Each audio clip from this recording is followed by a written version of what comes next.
đôi tay chào đón quý vị và các bạn. Chúng ta lại gặp nhau vào thứ hai hàng tuần. Những ngày đầu tuần thì chúng ta cần nhiều năng lượng, cần nhiều tiếng cười để ta có nhiều năng lượng để bước vào công việc để thành công. Đầu tiên, Quyền Linh xin giới thiệu 50 vị giám khảo khó tính. Ban giám khảo chuyên môn. Chào đón đạo diễn Lê Hoàng, nghệ sĩ ưu tú Chí Trung, ca sĩ Phương Thanh, danh hài Minh Nhí và mối Cát Tường. Ngày hôm nay từ Hà Nội vào, anh có gửi một món quà nào đó nho nhỏ gửi tặng khán giả phương Nam không anh? Diễn kịch thì ở đây không diễn được vì chúng tôi chưa tập tuồng. Thơ thì nó phải có hứng á. Ví dụ như Phương Thanh nhìn mắt tôi khoảng độ 10 phút nó mới ra được một vần thơ. Thôi hát nha. Hát đi anh. Nơi tôi sinh Hà Nội, ngày tôi sinh một ngày bỏng cháy. Ngõ nhỏ phố nhỏ nhà tôi ở đó, đêm nằm nghe sóng vô tiếng sông Hồng thở than. Những ngày tôi lang thang tôi mới hiểu tâm hồn người Hà Nội. Mộc mạc thôi mà sao tôi bồi hồi, mộc mạc thôi mà bâng khuâng nhớ mãi. Tuổi thơ đã đi qua không trở lại, cháy hết mình cánh phượng nhẹ nhàng rơi. Rất là lãng đãng Hà Nội nha. Ngõ nhỏ, phố nhỏ, nhà tôi ở đó.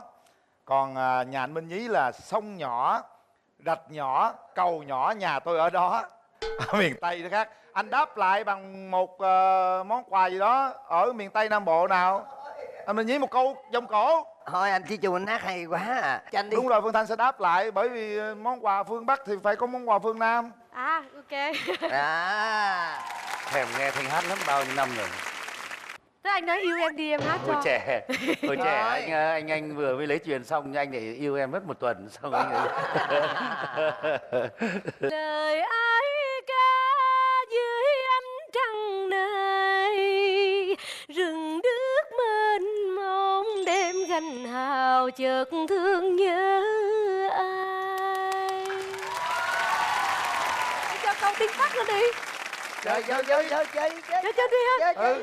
Nhưng mà Phương Thanh đi từ Thanh Hóa vào 4 tuổi nó không biết ngâm, bây giờ bài ở Thanh Hóa biết ngâm bài ở Nghệ An được không? Được. Được không? Giữa mắt tư khó tôi nghe câu hò nghe tình. ôi câu hò xứ sở. Ơi.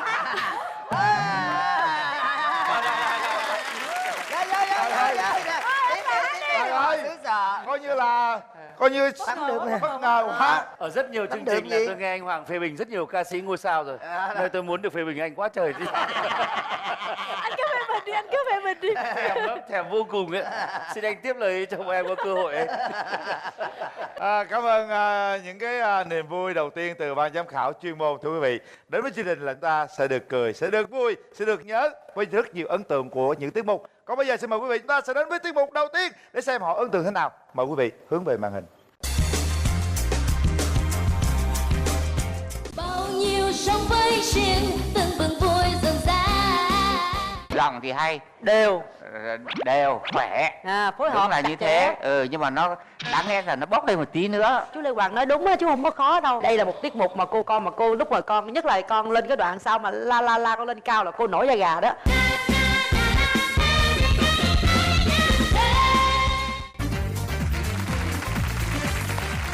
Chào ba chị em. Trời dễ thương quá. Nhóm Donald ha. Sao nay nó khác lạ quá vậy ta? Áo bà ba khăn rằn ha. Chú Quyền Linh nhớ sao thấy cái này, chú Quyền Linh nhớ miền Tây sông nước quá con. Dạ. Áo bà ba súng quàng vai ôm xóm ra đi. Kìa anh có cơ hội Con được con sao cái quần con ngắn vậy con? Du kích này sao cái quần ngắn vậy con? Hả? Dạ mẹ con mai từ lúc con nhỏ xíu à. Sao mà đi diễn không may lại mà để mặc đồ cũ vậy? Dạ tại con thích quần này nên con để luôn. Thích quần này kỷ niệm đúng không? Dạ. Hồi nhỏ nó may, lúc đó nó còn nhỏ nhỏ, bây giờ nó phì nhiêu một chút, mình phải may quần áo phì nhiêu chút chứ. Chuẩn bị sẵn sàng chưa? Dạ. Ghét quá à.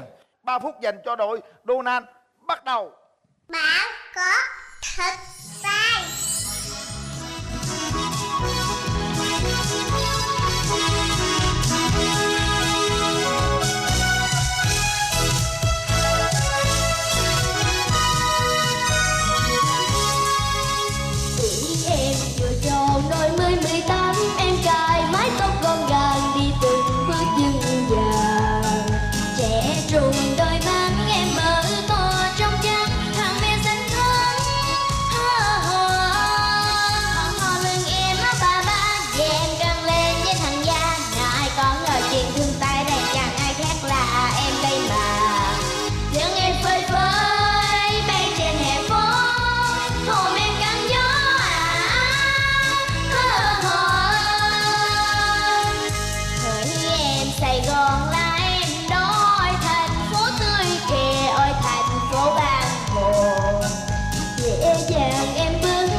chúng ta có 98% khán giả bình chọn.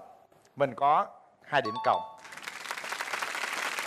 Ba con hát nhẹ nhàng, mà trong đó có một cái sự dễ thương, và chú tưởng tượng ba cô gái Sài Gòn đi tải đạn á, nó trong lòng mình nó rạo rực lắm.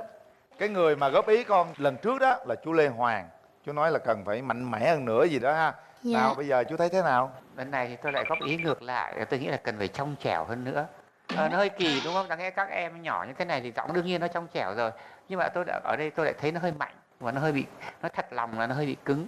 Thật ra là tôi hoàn toàn đồng ý là nếu như là các bạn còn nhỏ như vậy thì cái gì có non nớt thì không sao, nhưng mà nó phải ở đây không biết cái phối hay là thế nào, tự nhiên thấy nó không đều hay sao á. Bài phối thì nó đều, đây là cái nhịp mà gần như là nhịp hành quân á, nó đều lắm, tiết tấu đều. Thì tụi con hát nó hơi bị chênh giọng đi chút xíu khi mà ba người hòa nhịp thôi. Tức là ý chú Hoàng đó là lộn nhổn trong lúc tụi con hòa vào một cái tổ hợp á. Chứ còn cô thấy là tụi con hát rất là dễ thương và nó trong sáng đúng như lứa tuổi tụi con. Đâu có so trên đài phát thanh mấy cô chú có chuyên nghiệp sao so được. Toàn đúng nghệ không sĩ ạ? nhân dân, nghệ sĩ ưu tú không? Nghệ sĩ nhân dân. Cho nên là tụi con trẻ thơ thì tụi con sống trong một cái thời rất là hòa bình. Còn ngày xưa chiến tranh người ta hát một kiểu khác. Tụi con cảm nhận bằng cái tuổi thơ của tụi con như thế nào, tụi con hát vậy thôi. Và cô thấy là tụi con hát rất là thong thả và thoải mái. Vậy là được rồi. Còn bây giờ thì chúng ta sẽ có số điểm từ ban giám khảo chuyên môn. Chân em phơi phới, bay trên hè phố, hồn em gắn gió Tổng số điểm cho đội Donald là 47 điểm. Chúc mừng các con.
You and my friends would hang out on the weekend.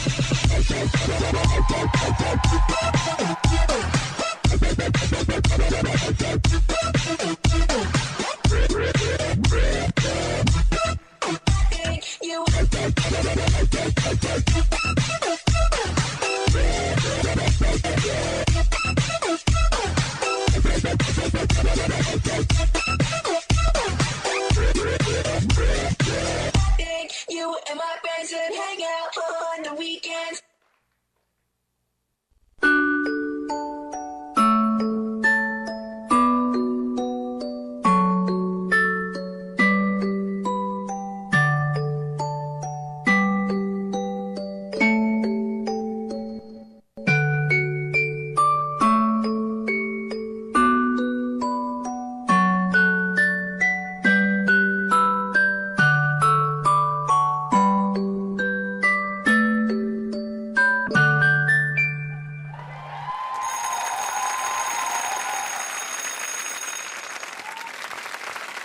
Chúng ta có 84% khán giả bình chọn.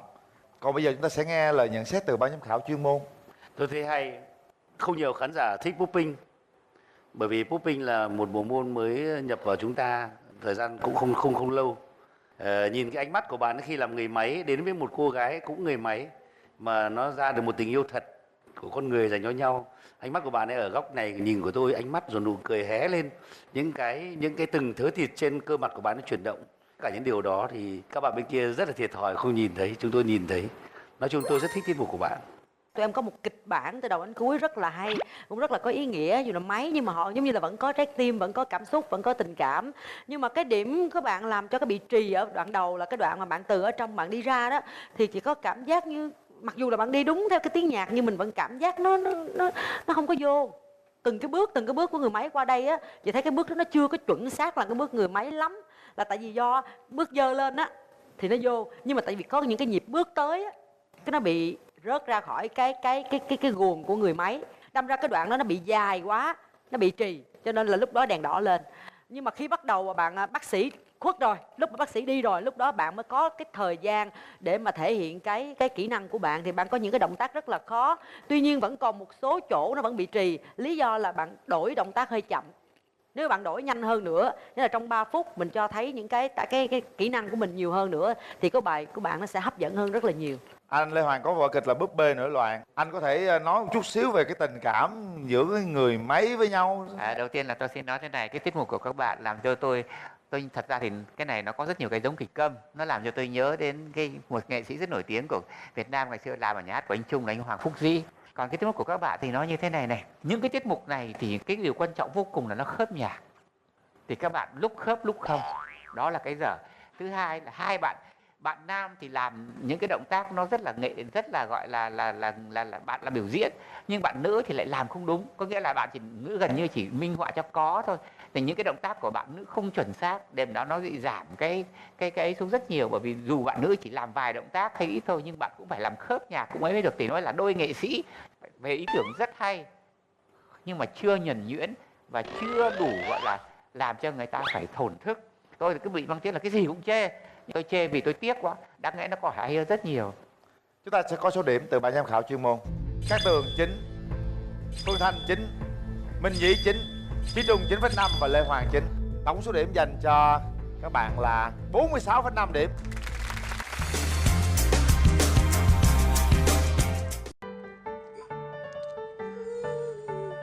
Xin chào tất cả mọi người, mình tên là Việt Thi. Mình tên là Minh Thi. Hai chị em mình là hai chị em sinh đôi. Đến với chương trình Bạn Có Thực Tài thì mình sẽ cùng với Việt Thi biểu diễn một tiết mục. Bên cạnh đó là sẽ có mặt một người thân thiết của mình, một người mình yêu thương nhất. Mong các bạn và quý vị đón xem nhé. Con xin chào các vị giám khảo và tất cả mọi người đang có mặt trong chương trình hôm nay. Chào hai con. Hai chị em sinh đôi hả? Dạ. Giống nhau quá nha. Biết ai là chị ai là em ta? À, có một cái khác nè, hình như con có một ruồi đây đúng không? Dạ. Hình như em còn không có đúng không? Dạ em có. Con chị con chị con không... là chị hả? Vậy là dễ phân biệt rồi ha.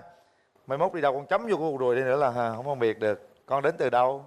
Dạ con đến từ Mỹ Tho, Tiền Giang. Thôi hôm nay chúc hai chị em sinh đôi gọi là thành công rực rỡ nha. Dạ con cảm ơn chú. Chúng ta có 3 phút thôi. 3 phút để tỏa sáng. 3 phút. Bắt đầu. Bạn có thực tài. Em đi ra đây với chị. Biết bây giờ là mấy giờ rồi chưa? Đi học gì mà giờ này mới về? Cha mẹ em đi xà lan hết rồi đó. Em cứ vậy hoài mà dạy em chứ được. Em nhớ mẹ. Nhớ mẹ thì nhớ mẹ, chị cũng như em thôi. Cứ vậy hoài à, bà nội ở nhà trông em như vậy đó. Coi vậy được không? Em xin lỗi chị ba. Mốt không có vậy nữa nghe chưa?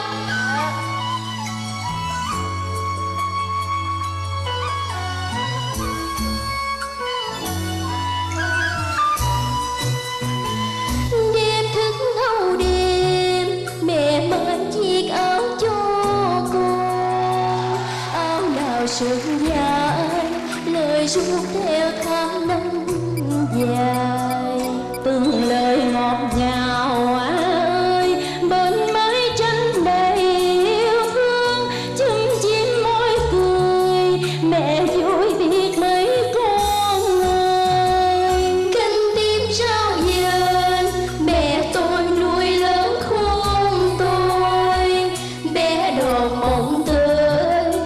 ngọt sao mắm muối dưa gà, chiều chiều trên đồng đùa vui bên nhánh sông điềm biển kêu ngày thơ đó bây giờ đã xa đời tôi.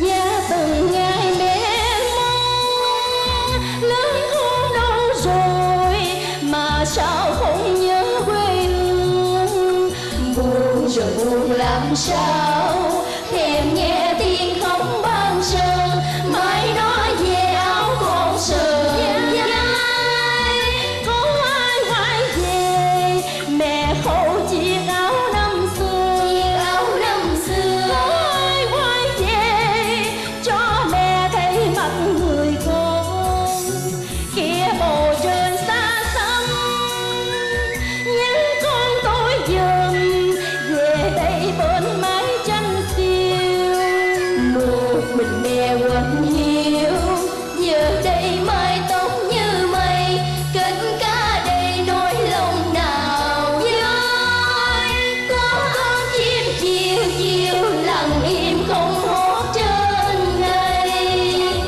nó đau trong lòng thấy buồn nỗi buồn mẹ tôi.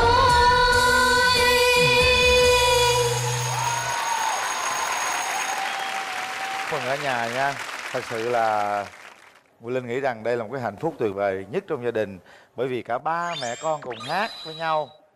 Bài hát ngọt ngào lắm, nghe rất là xúc động. Chúng ta có 98% khán giả bình chọn, chúng ta nhận được 2 điểm cộng. Phải nói đây là một tiết mục hay, tình cảm chân thật, xúc động, gây xúc động. Và nhất là con mặc váy á, con tên gì con? Dạ con tên Việt Thi. Ồ, khi con cất tiếng hát lên là con đã chiếm trọn tình cảm của mọi người ở đây. Đêm thức thâu đêm mẹ may chiếc áo cho con, áo nào sườn dài lời ru theo tháng năm dài. Cái giọng hát con rất là hay và mọi người đã vỗ cho con một tràng pháo tay, coi như khẳng định đó là con hát rất là hay. Nhưng khi mà kết hợp giữa ba mẹ con với nhau đó, có đôi chỗ nó bị chệch choạc một chút xíu do xúc động, nhưng vẫn giữ vững được cảm xúc, tinh thần và tình cảm của ba mẹ con với bài hát. Và đây là một tiết mục hay. Chúc mừng ba mẹ con. Con cảm ơn cô. Khi mà con cất giọng lên á là khán giả vỗ tay rần rần, nhưng mà cô chờ một cái sự lặp lại đó ở con hoặc ở chị con, nhưng mà lại không có. Cô chờ cho đến tới cuối bài luôn nên cô hơi buồn một chút xíu. Ủa không có ba hát hả? Phải có ba hát hay nữa hả? Ba ngồi dưới hả? Trời. Dạ ba con. Ba này À. trời ơi trời ba Đúng ngồi ra là phải có ba hát nữa. Ngồi kế bên là chị hai con nữa. Chúng ta đã có 98% khán giả bình chọn, mình cộng được 2 điểm. Bây giờ chúng ta sẽ có số điểm từ ban giám khảo chuyên môn. Số điểm bắt đầu. Lê Hoàng 10, Cái Tường 9,5, Minh Nhí 10, Chí Trung 9,5 và Phương Thanh là 10. Tôi nói thật á là tất cả mọi người 10 cũng là thấy hoài luôn, nhưng mà tôi thấy con 10 của Lê Hoàng tôi thấy rất là lạ, thành ra tôi phải hỏi Lê Hoàng. Thứ nhất á, là hát rất hay. Thứ hai á, cái điều mà Cát Tường nói á, là cái điều mà thật ra tất cả các nghệ sĩ đều mong. Đó là gì? Khi mình rất biểu diễn rồi mà người ta cứ tiếc là người ta muốn nghe lại. Thật ra nghệ sĩ chỉ thế thôi. Đúng rồi. Đúng tiếc không? là ức á, là muốn nghe nữa, muốn nghe nữa, đúng rồi. Lê Hoàng ít khi nào cho điểm 10 và trái tim Lê Hoàng hình như là ít rung động lắm. Anh khóc kìa. Đúng rồi. Học đấy. Và một lần nữa chúng ta cho 10 điểm của Lê Hoàng, tràng pháo tay đi quý vị. Thật ra đó là đúng quá thiệt á. Thiệt á, rất là thương anh Lê Hoàng. Tại vì khi mà cháu xuất hiện á, cháu bắt vô cái câu đầu tiên ha, rồi tất đầu tới cái người mẹ hát ở trong là tôi ngớ người ra tới ao luôn á. Tôi xin nhắc lại như thế này, có một cái câu của một nhà lý luận, họ nói như thế này: khi một tác phẩm đã làm bạn rung cảm thì bạn không cần phải mang lý luận ra để mà phân tích nó. Tổng số điểm của nhà mình có được là 51 điểm.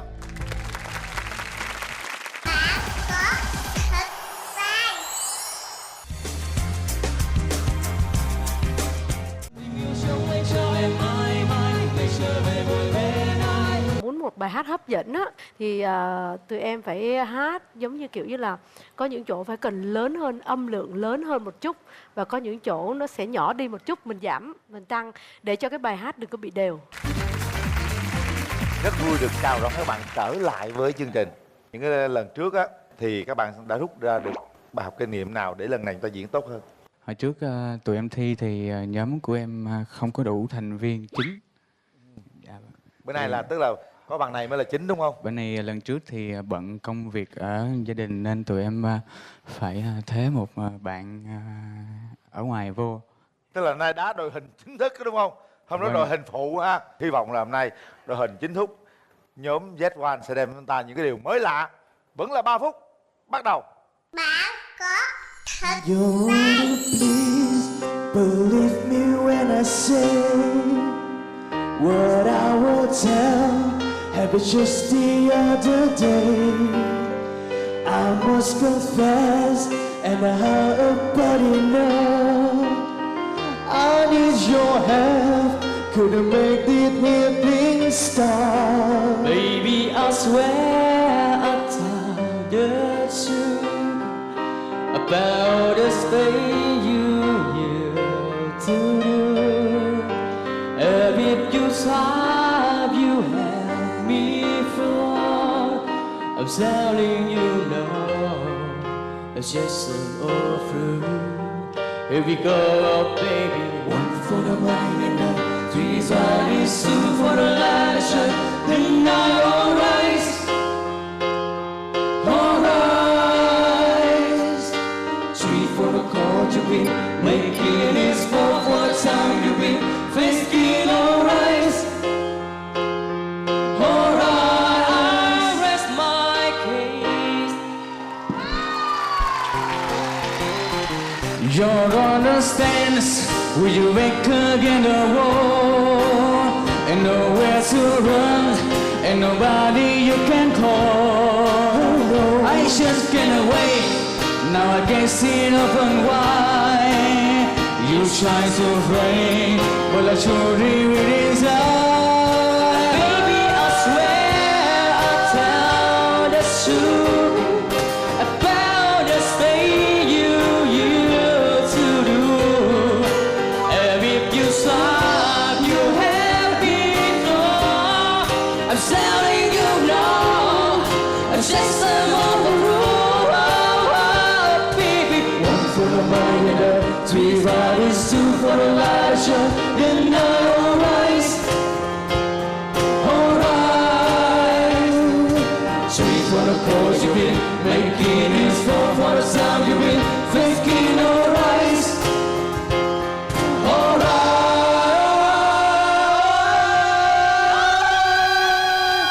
This is bad, cause you know this bad. I know they felt that you don't want to me up. I lay low. In my heart, if I step and go, we're ready to do, then I stop alone. I'm ready to go, to take the bigger order. And you know that you always at the border. One was your dawn, three bodies, two was your sun. And I all rise, all rise. Sweet was your dawn, it is for when you fly. All rise, I'm gonna tell it soon. All right. Rest my case.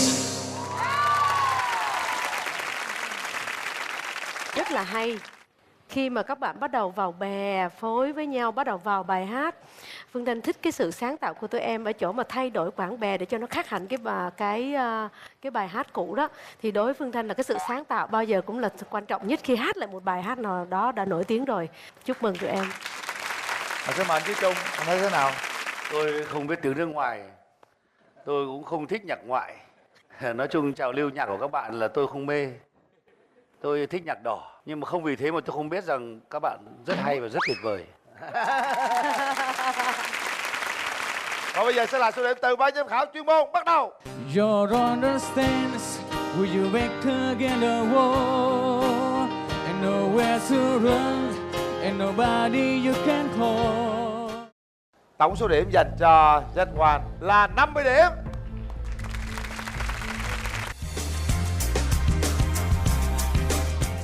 Khang Khang có 66% khán giả bình chọn và 34% không bình chọn. Có nghĩa là chiến thắng tuần này thuộc về đội Trúc Mai. Bây giờ cả lớp đọc theo thầy. Và riêu in lạc rum. Phải riêng là room. Tuần rồi con xuất sắc lắm con à, xuất sắc lắm. Nhưng mà rất tiếc cái giai đoạn cuối cùng đó, cái nhóm Trúc Mai thi xong đó, ban giám khảo khán giả chấm con không vô, chú đứt ruột luôn á. Chú lo con lắm á, con biết không? Về có buồn không con? Dạ không. Không hả? Dạ. Nay làm được thi lại nha. Cố gắng lên nha. Dạ. Chú đang trông chờ vô con đó. Sẵn sàng chưa? Dạ rồi. Rồi bây giờ mình làm gì cho mình thoải mái lên nào. Ha. 3 phút dành cho con. Bắt đầu. Bạn có thật Vì em là ai mà bảo chàng trai nhìn em là sai. Vì em là ai mà bảo chàng trai nhìn em ngây sai. Ô ô là mẹ con cam đây mà. Ô ô là Ngọc Nga sexy lady. Hey hey hey hey. Con hát đi, mẹ hát đi, con hát đi, mẹ hát đi. Mà thôi dẹp luôn đây. Mẹ hát hài não luôn đi. Hát không hài lại không à? Sáng giờ đi cắt tóc chưa? Dạ xin giới thiệu với mẹ một kiểu tóc modern cực kỳ mới. Kiểu tóc cốt bé. Mẹ xíu nữa vô kia con trả tiền cắt tóc cho mẹ. Sao không trả cho người ta đi? Trả mẹ làm gì? Dạ sáng con đi cắt tóc, người ta thấy tóc con đẹp quá không dám lấy tiền. Ôi, tao chưa thấy cái thầy thợ nào mà cắt tóc cái kiểu giọt ngắn giọt dài vậy. Nó cứ giống như là Lê Thúy phiên bản bị lỗi vậy á. Con làm gì vậy? Con khóc. Thương mẹ thương nè. Ai làm cho con sống như vậy? Mẹ hứa mẹ sẽ đốt nhà nữa cho con coi. Thôi mẹ ơi, mẹ đừng có nóng như vậy. Để mẹ đốt. Để mẹ đốt. Để mẹ đốt, con đốt rồi.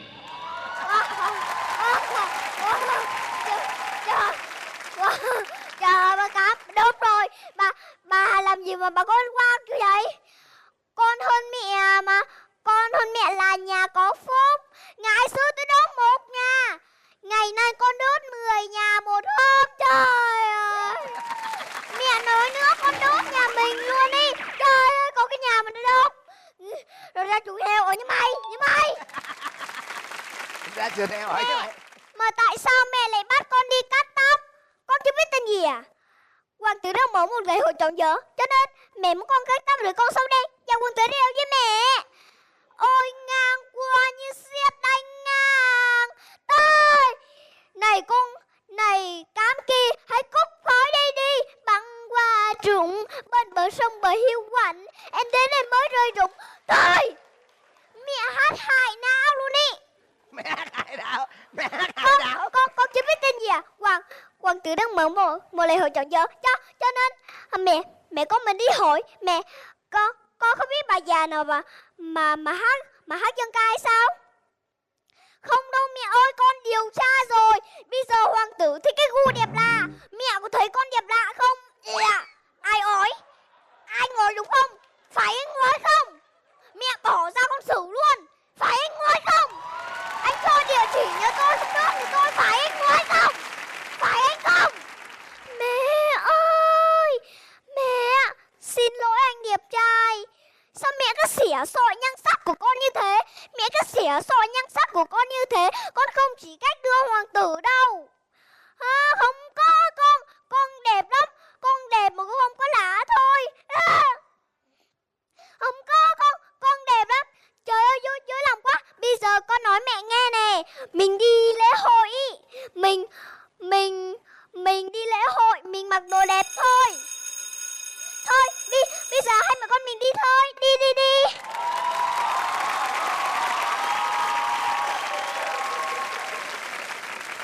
Hết dài là coi như là cứ ngát lại. Khoái nhất chỗ nào ói. Con làm lại chỗ đó Em coi. có thấy con đẹp không? Thì có đưa cái bài này chú học cả tháng mà chưa chắc thuộc vậy luôn không? Dạy cháu thì cũng không được. Cái này là nghĩ là cái năng khiếu bẩm sinh của cháu rồi. Nhưng mà thí dụ mai mốt con có diễn ở đâu á, con có thể hiện cho mọi người xem á, mà con nghe người ta cười rần rần, con đợi cười xong rồi con hãy nói tiếp được không? Phải nói cho người nào biên tập cho con á, là có nhiều khi con phải nói chậm lại một chút nữa. Đúng rồi, nói chậm tại vì con lại. nói nhanh quá không có nghe kịp, có chỗ nghe được mà chỗ nghe không có kịp. Tất nhiên là đây là một chú bé thông minh đặc biệt, nhớ thì có thể nhớ được, nhưng mà thật ra thì tất cả những cái này nó là tôi nghĩ là thuộc lòng thôi. Chứ thật ra thì không thể nào cái chú bé này không thể hiểu cái điều mình nói được. Có hiểu nhưng mà không hiểu hết được, điều đó là chắc chắn. Thì khả năng thứ nhất là rất là thông minh, thứ hai là khả năng thuộc rất là cao. Ở đây có 3 diễn viên kịch cả. Thì thuộc là một chuyện, nhưng mà nó đặt hồn vào và nó nhả chữ và nó đặt vào như là tổ nhập á. Cái đó là cái mà nó hút hồn tất cả chúng ta, mà khi nó kết thúc nó đi mà mọi người mới ngơ ngác nó đi đâu á. Đó. Cái đó là không đơn giản chỉ là thuộc đâu anh. Nếu thuộc mà chỉ có bắn không ra ấy, thì Đúng rồi. không bao giờ qua được mắt 3 diễn viên kịch ở đây hết. Và 100% khán giả như đó đâu. Thôi bây giờ mình có số điểm từ ban giám khảo chuyên môn. Phương Thanh 10, Chí Trung 10, Minh Nhí 10, Cát Tường 10, Lê Hoàng 8,5. Tổng số điểm dành cho con là 51,5. Wow, ngon lành, 51,5 điểm rồi. Chúng ta chỉ còn bài thứ một nữa thôi. Chúng ta sẽ biết được ai sẽ là người chiến thắng ở tuần này. Mời quý vị tiếp tục theo dõi.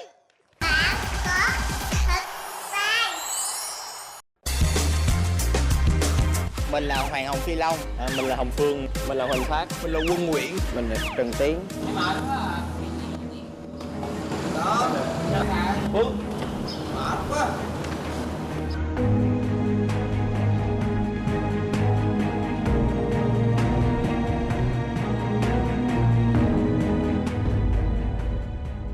Bạn có thật sai.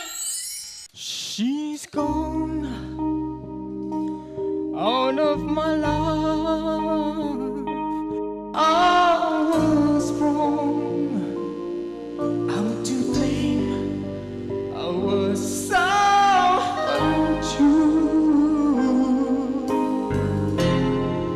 I can't live without her love.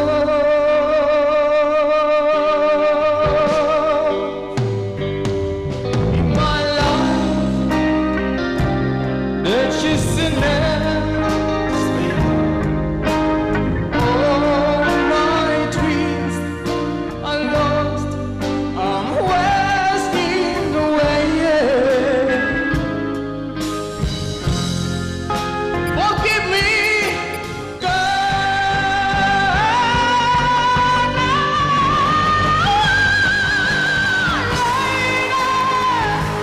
won't you stay back? My heart belongs to you. Lady, can you forgive me? My heart belongs to you. Lady, oh lady.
Wow,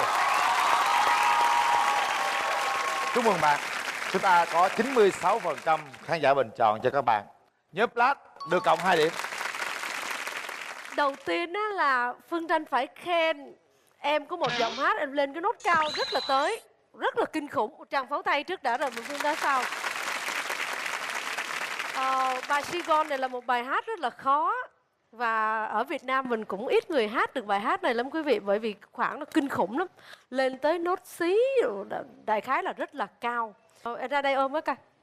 Lady, can't you see me, my heart belongs to you. Phải sâu như vậy nữa. Lady. Ok. Bây giờ hoàn toàn á, em mới có tất cả những gì bên ngoài thôi. Một giọng hát rất cao, nội lực có, nhưng mà mình phải hát bằng tất cả cái sự mất mát từ bên trong. Rất là mừng khi mà có một giọng nam nữa hát được bài Saigon này. Quá mừng, cảm ơn em. Về băng nhạc hồi nãy là đánh chưa có đã. Cái guitar mà rải á là phải sâu bay nữa thì bạn kia hát mới bay hơn. Cho nên tụi em là phải mất mát nữa. Hát hay theo kiểu gì? Nhẹ nhàng dễ, hay, đơn giản cũng có. Nhưng mà hay mà để truyền tải tất cả những nội tâm cảm xúc thì phải có quá trình. Cái cảm xúc của cô nghe bài này á, đoạn đầu vô hát thì bình thường, bắt đầu giọng giả thanh mà lên nốt cao là cái cảm giác đầu tiên là cô trời ơi, sao con bé này nó nhỏ mà nó hát dữ vậy, là cô nổi da gà liền. Tuy nhiên cái cảm giác thăng hoa đó nó bị tuột. Lý do là cái cảm giác đó nó bị lì dần và nó tuột là tại vì con thiếu tình cảm. Đó là phải thiếu sự mất mát. Điều đó hoàn toàn chính xác. Bây giờ xin phép cả nhà em thị phạm cho em chút xíu được không ạ? Lady, won't you say me? Xong đánh. My heart belongs to you. Quý vị nhìn mặt Phương Thanh thấy thương không? Không, cái này là cảm xúc nha. Tại Phương Thanh, tại vì em có giọng nhưng mà em chưa có diễn tả được hết cái nội tâm. Cái khi mà em lay đê là em sẽ mất cảm xúc chắc. Hoặc là em ấy bên này sẽ lúc đó em chỉ cần khòm giọng. Tại sao mấy bạn rock á bao giờ hát cũng hay cúi, mà mấy bạn diva thì bao giờ cũng giơ tay lên. Bởi vì dòng diva nó là một sự huy hoàng, nhưng mà rock là đau khổ, là mất mát và giải thoát giùm cho người ta bằng cách hát của mình. Cho nên thường rock hay đứng khòm như vậy nè tụi em. Khòm như vậy để cái sự quặn thắt trong lòng nó ôm lại đây và nó phát ra tiếng hát.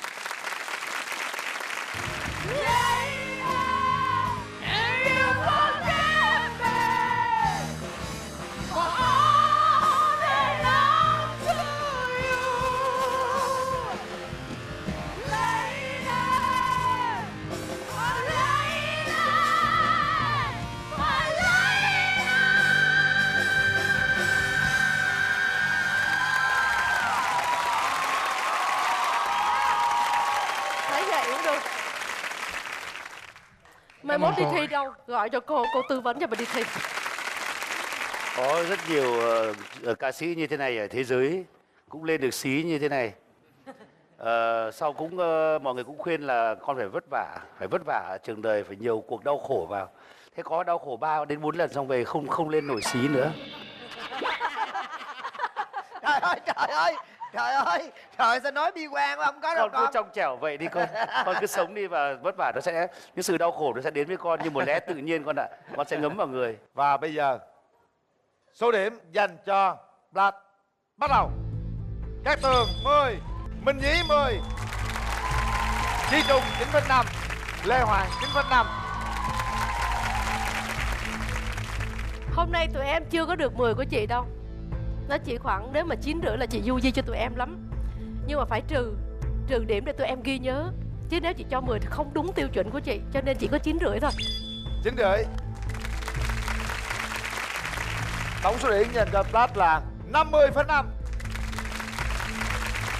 Còn bây giờ xin mời quý vị đến với tiết mục cuối cùng.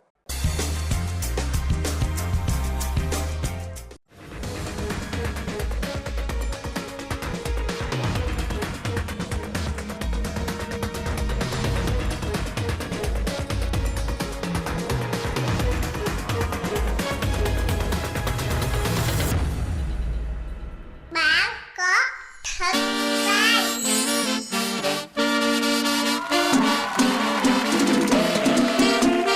Baby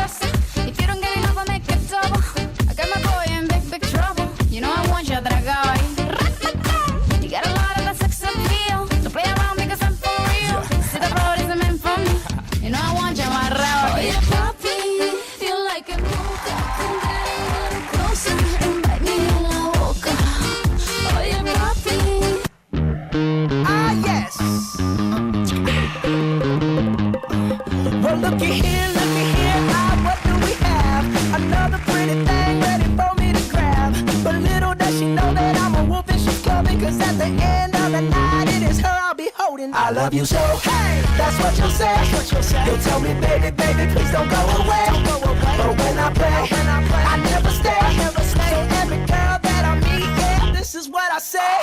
Run, run away, baby. The fuck put my spell on you. You better get away, darling. 'Cause everything you heard is true. Your poor little heart will end up alone. 'Cause Lord knows I'm a rolling stone. So you better run away, baby. Yeah. Well, let me think. What should I do? So many eager young bunnies that I'd like to pursue. Now even though they're eating out the palm of my hand, there's only one carrot and they all gotta share it. I love you so. Hey, that's what you'll say. You'll tell me, baby, baby, please don't go away. But when I play, I never stay. So every girl that I meet, yeah, this is what I say. Run away, baby. The fuck put my spell on you.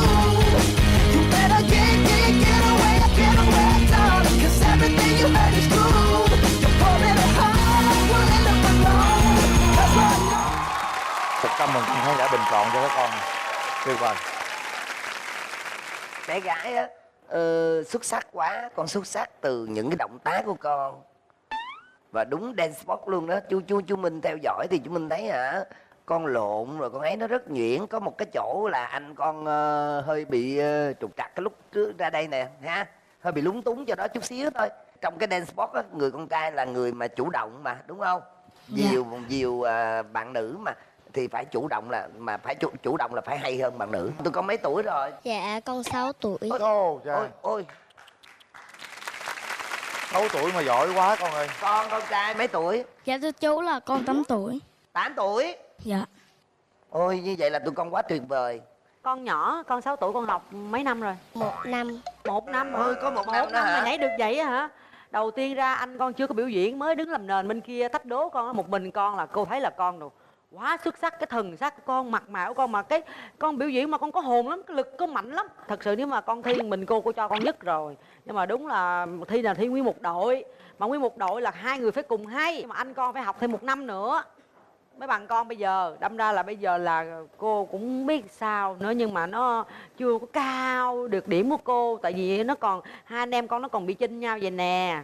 Số điểm dành cho các con là I love you so. Hey, that's what you'll say. You'll tell me, baby, baby, please don't go away.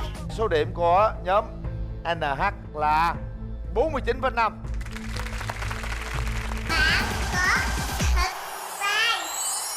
Như vậy là chúng ta đã trải qua tất cả tiết mục trong ngày hôm nay. Còn bây giờ họ sẽ trở lại sân khấu để xem bảng điểm đội nào có số điểm cao nhất đây. Nhóm Donald 47, Nguyễn Vũ Hải 46,5, nhóm Việt Thì 51 điểm, nhóm Z1 50, bé An Khang 51,5, nhóm Plat 50,5, nhóm NH 49,5. Như vậy chiến thắng tuần này đó chính là bé An Khang. Và bây giờ chúng ta sẽ mời lại đương kim vô địch tuần vừa rồi, đó chính là nhóm anh em. Xin mời.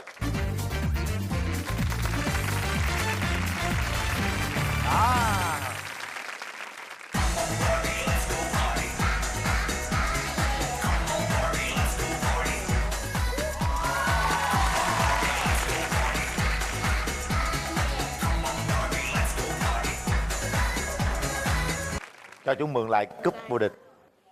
Con cầm này coi. Này là gì? Bể đó nha, đền á. Nặng lắm đó nha. Này là gì con biết không? Không biết luôn à. Nếu như hôm nay con chiến thắng thì cúp vô địch này sẽ thuộc về con. Có giá trị giải thưởng kèm theo là 10 triệu đồng. Nếu như mà con không chiến thắng thì tiếp tục anh và em sẽ giữ đương kim vô địch nữa. Theo quy định, đội anh em và em sẽ diễn trước.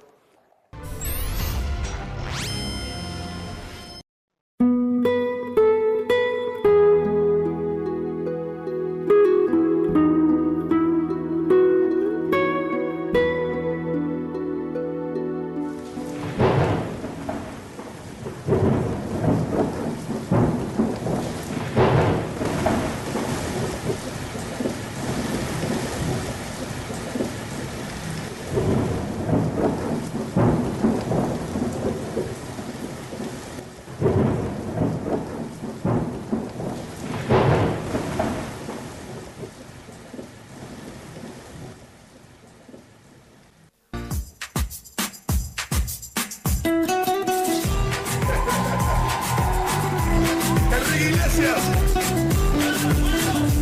Venga, zona. Déjame.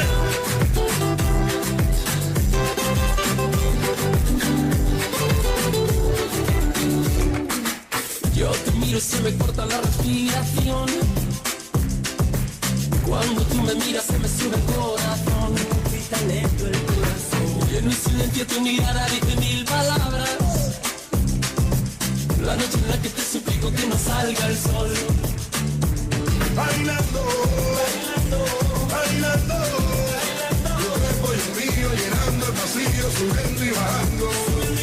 Con tu física y tu química, también tu anatomía, la cerveza y el tequila y tu boca con la mía. Ya no puedo más, ya no puedo más, ya no puedo más, ya no puedo más.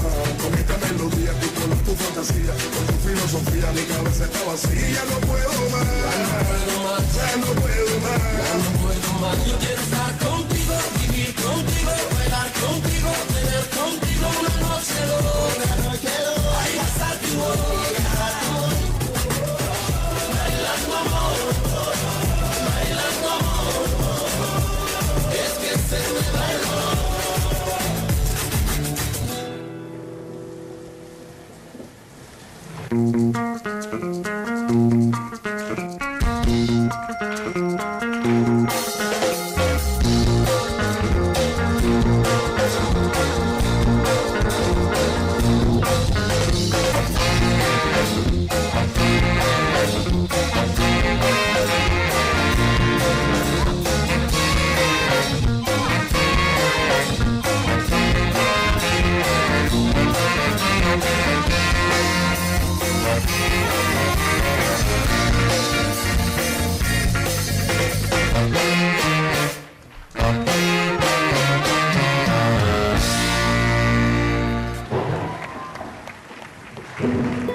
Các con đưa cho một bạn diễn á, nó có cái lợi và nó có cái hại.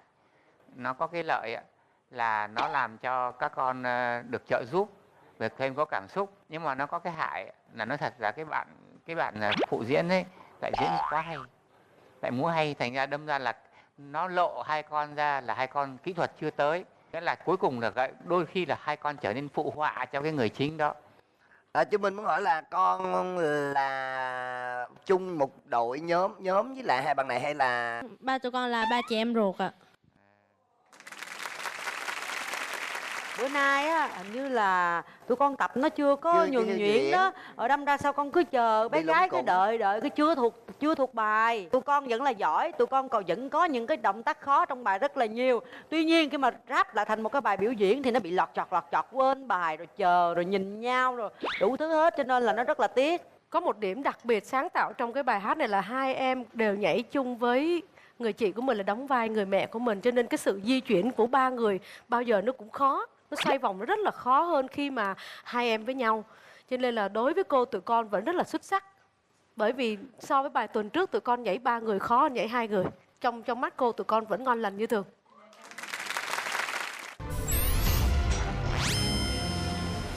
Hai, mẹ con mình đi hội thôi. Khoan đã, mà mẹ có cho chị Tấm đi không? Đương nhiên là mẹ cho. Nó ở nhà. Tao kêu cho nó ở nhà mà sao mày khóc? Con cười nói trời ơi trời. Mẹ đừng có cho chị Tấm đi. Chị Tấm kỳ lắm. Ủa Tấm thì phải kỳ mới sạch không?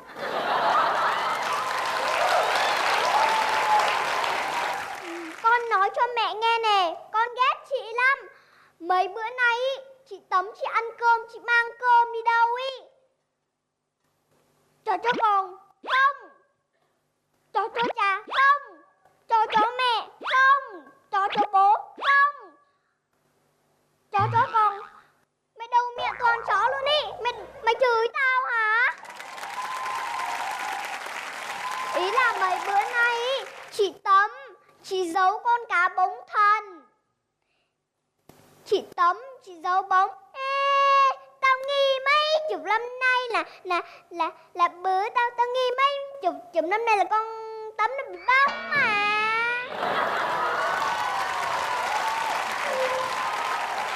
Trời ơi, ngày nào cũng phải phát triển thông minh cho mẹ con mệt luôn ý. Ý là mấy bữa nay chị Tấm, chị giấu con cá bóng thần. Cái gì? Con Tấm nó giấu con cá bóng thần à? Dạ, bây giờ phải làm sao hả mẹ? Mẹ ơi. Bây giờ điều quan trọng mẹ con mình là phải tìm cách bắt cái con cá bóng đó lên. Bây giờ làm sao mà bắt con cá bóng được mẹ? Con chết ra, mẹ làm gì? Mẹ nhảy xuống ơi! Cái giếng nó sâu như thế này mà mẹ nhảy xuống, con sợ mẹ chết đúng không? Không, chứ sao? Con sợ mẹ nhảy xuống đè chết con cá bóng. Bà Cám. Đó là sức nặng của tôi. Nước nó văng lên. Chứ làm sao tôi đè chết con cá bóng được? Không đâu mẹ ơi, nhìn mẹ to như thế kia, mẹ nhảy lấp cái giếng luôn đi. Lắp cái giếng luôn đi. Bóng ơi, bếp bóng của chị ơi. Chết rồi, chị Tấm, chị ra rồi, mày núp đi. Bóng bang lên ăn cơm vàng cơm bạc nhà ta, chứ ăn cơm hầm cháo hoa nhà người. Đúng rồi đó, ăn đi, ngoan. Bếp bóng của chị thấy cưng quá à. Tấm ơi, vô trong đi dì biểu. Dạ. Cưng anh đi nha, bye bye cưng. Dạ. Mẹ có nghe thấy nó nói gì không? Nó nói gì? Mẹ quên rồi. Có cái đấy mà mẹ cũng quên. Ý là chị Tấm, chị nói như thế này nè. Bóng là bóng, bang là bang, bóng xà bang là bóng xà bang, là mày đó, là mày bán xà bông á.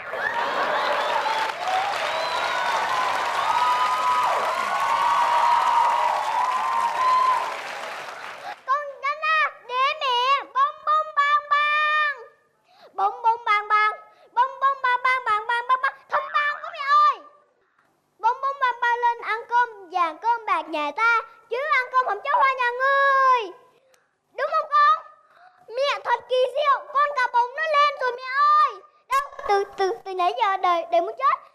Con ơi, con cá sấu nó cắn mẹ. Đúng là da ngu bất hạnh. Mẹ ơi, con sợ cá sấu lắm. Thế là mẹ ơi, giục bông hoa gạo. Hay mẹ không lên nữa mà mẹ chìm luôn. Mẹ ơi, đêm thức thâu đêm, mẹ may chiếc áo cho con. Áo nào sườn dài, lời ru theo tháng năm dài, từng lời ngọt ngào á. Tiếp đi con, tiếp đi. Cái chuồng nó hết. Nhưng con làm tiếp đi. Tiếp theo gì nữa? Tiếp đi.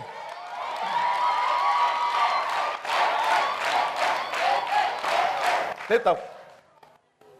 Áo nào sườn dài, lời ru theo tháng năm dài, từng lời ngọt ngào ơi, bên mái tranh đầy yêu thương, ngày thơ âu đó bây giờ đã xa đời tôi.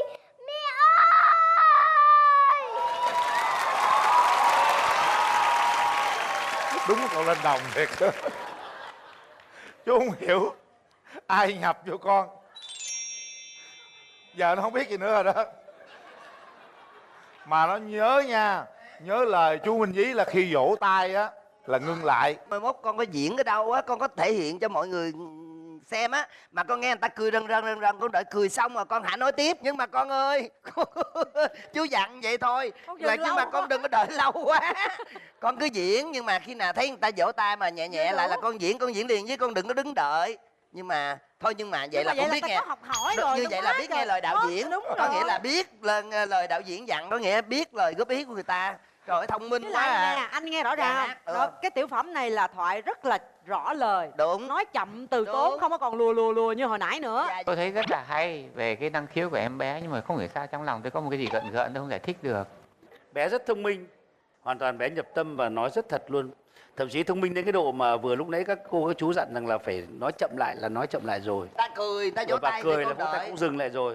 Và chính đó là lý do mà bé bị lố mất thời gian. Đúng rồi. Khi mọi người hét lên tôi bảo mọi người tự cho bé diễn đi. Thế đấy là cái sự cập nhật vô cùng nhanh của bé.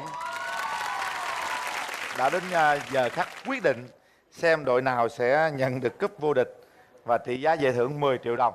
Đương kim vô địch hai anh em và bé An Khang, điểm cao nhất tuần này. Đầu tiên chúng ta sẽ có số điểm từ hai anh em. Số điểm bắt đầu. Cát Tường 9, Phương Thanh 9,5 điểm, Lê Hoàng 8,5 điểm, Minh Nhí 9, Chí Trung 9.